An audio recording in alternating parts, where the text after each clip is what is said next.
Shalom, shalom, bien-aimés de Jésus, soyez bénis, soyez bénis. Alors la parole de Dieu est parsemée de textes choquants qui remettent en question ce que nous savons ou croyons savoir de Dieu pour nous laisser parfois complètement scandalisés. Et c'est le cas des versets 6 à 7 de 1 Samuel qui révèle que l'Éternel avait rendu Anne stérile. Et parmi les nombreuses questions qui traversent l'esprit devant ce constat, l'une des plus pertinentes c'est « Pourquoi ?» Alors méditons ensemble dans 1 Samuel chapitre 1, les versets 1 à 19 pour y découvrir le calibrage de la pensée et de l'attitude d'Anne. D'abord, quand on lit que Dieu a rendu Anne stérile, comme déjà dit, on est tout de suite choqué parce que c'est vraiment compliqué de coller une telle action à la bonté de Dieu que l'on connaît. Et surtout que l'on voit mal à travers le texte ce que Anne a fait. Mais le pire, c'est son silence devant la méchanceté de Pénina. Néanmoins, et même si c'est difficile à accepter au départ, la situation est différente des apparences. C'est pourquoi la première chose qu'il faut faire, c'est discerner la vérité derrière les apparences. C'est le recalibrage de la pensée.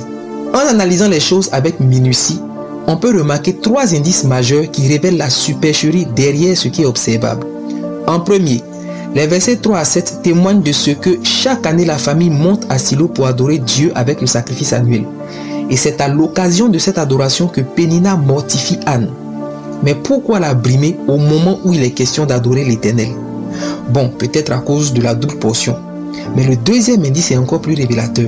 Le deuxième indicateur est au verset 6, qui mentionne que Pénina persécutait Anne pour la pousser à s'irriter de ce que Dieu lui a fait. Donc, non seulement Pénina agit au moment de l'adoration, mais aussi dans le but de pousser Anne à s'irriter de ce que Dieu lui a fait. Et le dernier indicateur ressort du verset 7, qui montre la finalité de tout ceci. Anne n'adorait pas, elle pleurait, elle ne mangeait pas. Ces 3 indices réunis permettent d'envisager que derrière l'attitude de Pénina se cache l'œuvre de l'ennemi Satan, le seul qui est engagé à créer la séparation entre Dieu et l'homme et détruire l'adoration, le culte de l'homme à Dieu. Il saisit comme une aubaine la situation entre Anne et Pénina pour mettre en œuvre un plan diabolique afin d'empêcher le plan de Dieu par la ruse. Quand on réalise que Anne doit donner naissance au dernier juge en Israël, celui qui va sauver le peuple de l'idolâtrie, oindre le roi David, on comprend vite que la personne qui n'a aucun intérêt à ce que ces choses se produisent, c'est Satan. Alors, comprenant le plan avant Anne, il doit s'arranger pour briser Anne pour empêcher qu'elle puisse entrer dans sa destinée. Pour toi aujourd'hui, la stérilité c'est un blocage quant à un exaucement, une bénédiction, et Pénina, c'est toutes sortes de persécutions humaines, morales, extérieures, intérieures, psychologiques, visant à te faire te rebeller contre Dieu pour t'empêcher de rentrer dans ta bénédiction.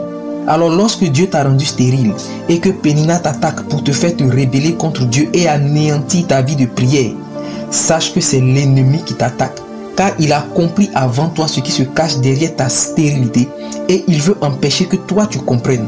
Et c'est comme ça que tu dois analyser la situation en recalibrant tes pensées sur cette stérilité, ce qui va te permettre de recalibrer ton attitude afin de la vaincre. Et c'est comme ça que des pleurs Anne est passée à la prière, versets 10 à 12. Tu dois comme elle recalibrer ton attitude. Et pour ce faire, en t'appuyant toujours sur Anne, voici comment tu dois comprendre les choses. D'abord, Dieu est le Dieu de la fécondité. La fécondité est sa volonté. Genèse 1, 22. Donc il n'y a aucun monde où Dieu ne veut pas donner des enfants à Anne. Et la preuve, c'est qu'au verset 21 du chapitre 2, Anne a eu 5 enfants après Samuel. Donc Dieu ne veut pas rendre stérile, il veut donner des enfants à Anne. Mais le problème est que si Anne et Dieu veulent la même chose, les deux n'ont pas les mêmes plans en tête. Anne ne sait pas que dans son ventre demeure un enfant particulier qui a besoin d'un régime particulier, car cet enfant tient entre ses mains le salut de toute une nation. Et tant que Anne ne comprend pas que son premier fils est si particulier et porte un si grand fardeau, jamais elle ne le laisse au temple. Alors Dieu est obligé de bloquer les choses pour elle. Cependant, quand Anne recalibre ses pensées, son attitude, elle fait un vœu qui traduit qu'elle a compris ce à quoi son enfantement est lié. Alors sa stérilité se transforme en fécondité. Lorsque Dieu t'a rendu stérile, c'est-à-dire qu'il a bloqué un exaucement, une bénédiction, tu dois comprendre que ta fécondité passe par un calibrage préalable, parce que ce que Dieu veut te donner est exceptionnel, et si tu ne te calibres pas selon le plan de Dieu, la bénédiction sera gâchée, tu n'atteindras pas le but.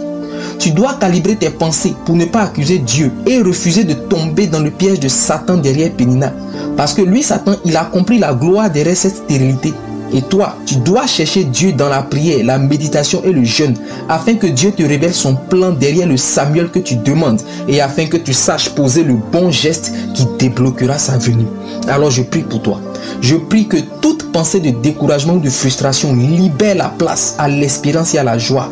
Que ces paroles, cette méditation rallume le feu de la foi, le feu de la prière. Comme Anne, tu pries sans t'arrêter au nom de Jésus. Je proclame que tu reçois l'instruction de ton calibrage après avoir écouté ce message au nom de Jésus.